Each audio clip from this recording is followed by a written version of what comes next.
Hey guys, it's Dymphna here, and as you can see here, I have a very special guest with me. Now I have Raelene Byrne from Medicine for Your Spirit is her website, so you can all jump on that. She's got lots of good stuff on there for you to go and have a look at. Actually, it's raeleneburn.com. Oh, you've changed it? Yes. There you go, it's raeleneburn.com. It's not Medicine for Your Spirit at all. You changed it. Changed it to When Raelene did you Byrne change it?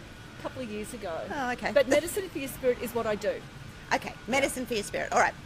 What we're going to be talking about is a continuation of where we're at with the wealth worthiness and, becoming wealth worthy. Because if you're not wealth worthy in yourself, then you don't end up either creating wealth or maintaining it. Because a lot of times it's about maintaining the wealth as well. So what we're going to be doing is talking through that process. And Raelene, she's fabulous. Raelene is my go-to person. Raelene is my go-to person when things get a little bit out of whack and those sort of things. I go, Raelene, I need you!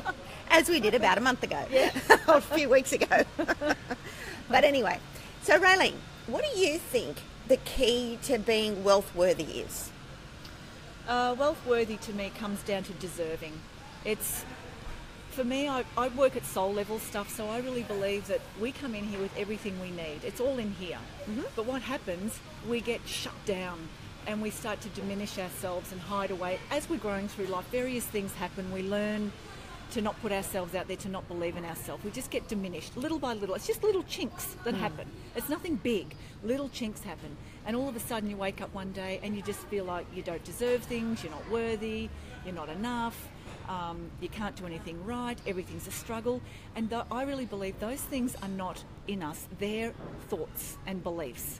What's underneath it is the true aspect of self, and we are abundant beings, and we have a right to have the things that we want to create in this life. That's what we're here for, to create these experiences and offer things back to humanity. So of course we have to be deserving, but for some reason our belief systems get in the way and stop us. So it all comes down to believing that you deserve it, believing that you're worthy, believing that you're enough, believing that you've got it in you to do what it is you want that makes your heart sing. And if you're coming from joy and you're coming from that self-confidence and self-value, then there's nothing in the way, but you've got to get there.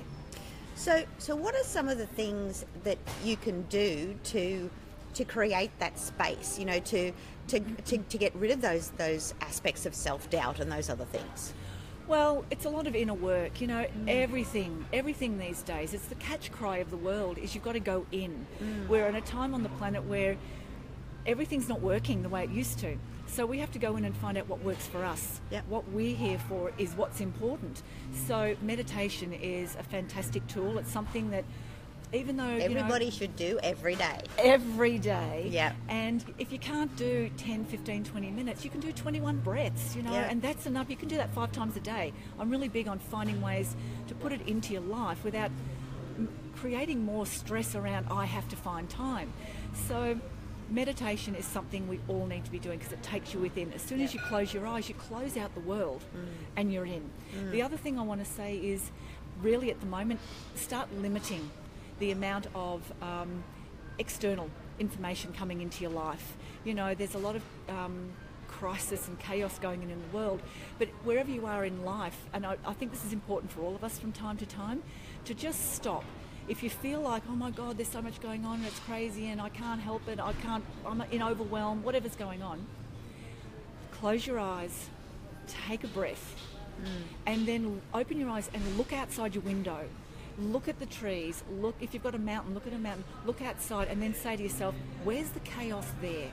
Where's the crisis there? Because there's none. It's in here. Yep. It's all in here, and it's what we're feeding into ourselves. And once we get too much of that going on, we get confused in our thinking and we forget that we're a sovereign being in control of who and what we're doing in life. We become a victim to what's going on, and that adds to all this self-doubt and chaos that we have. So meditation takes you out of that. Breathing, breath work, is so good. Getting energy work from time to time. Journaling, if you can spend 5 minutes having a morning coffee and writing out something in the morning, how you want to feel today. My 2 things that I start every morning once I've done my meditation, and hang out in nature, I have my little rituals. The two things I say every day now is, how do I want to feel, and what do I need to do to make that happen? Because it's a choice. It is. It is a choice. Yeah, and I think people allow themselves to be the victim of their circumstances and not actually take control of their circumstances, because it is a choice. How you react to the things that happen in your life is purely your choice. You know, and I think in our busy lives and everything, people forget that. Absolutely, you do have the choice. It's your life. It's your Yeah. life. Yeah. How do you want to feel each day? It's a big thing. Yep. Ask yourself, how do I want to feel? What can I do to make that happen?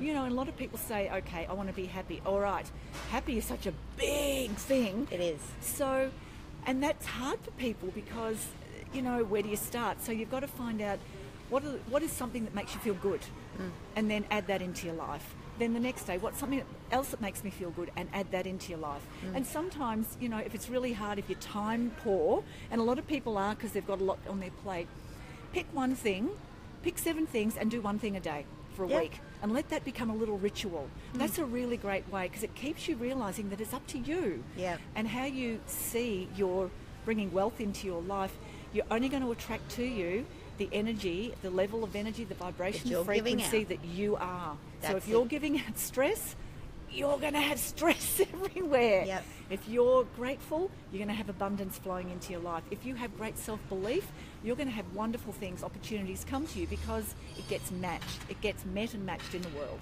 That's exactly right. It's all one big matrix of energy fields. Yes, it is. I'm rereading that book at the moment. It's a good one. It is one.